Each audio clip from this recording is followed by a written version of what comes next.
En France, le mouvement de grève des médecins libéraux se poursuit cette semaine. Oui, une grogne qui a commencé au lendemain de Noël pour demander une revalorisation de la consultation. C'est à l'appel du collectif Médecins pour demain, la fondatrice Christelle Odigier.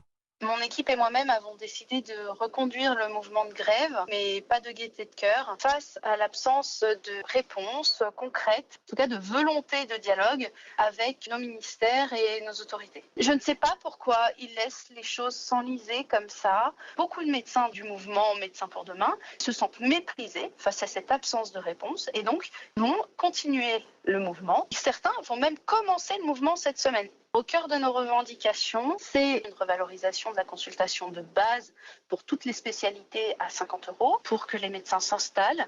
Nous embaucherions une aide administrative et du coup, nous gagnerions 10 à 15 heures de travail que nous pourrions consacrer aux patients plutôt qu'à de la paperasse. Les propositions que nous faisons sont des solutions qui viennent du terrain, qui viennent des médecins et de leurs besoins réels.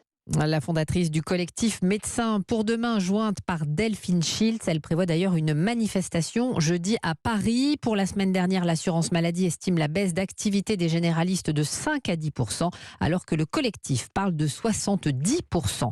Autre mobilisation en ce début d'année, celle des biologistes médicaux. Après des profits records, des économies leur sont demandées, ce qu'ils refusent. Et donc, depuis ce matin, ils sont appelés à ne plus remonter les résultats des tests Covid qui permettent au gouvernement de suivre l'épidémie. En revanche, les patients peuvent se faire tester.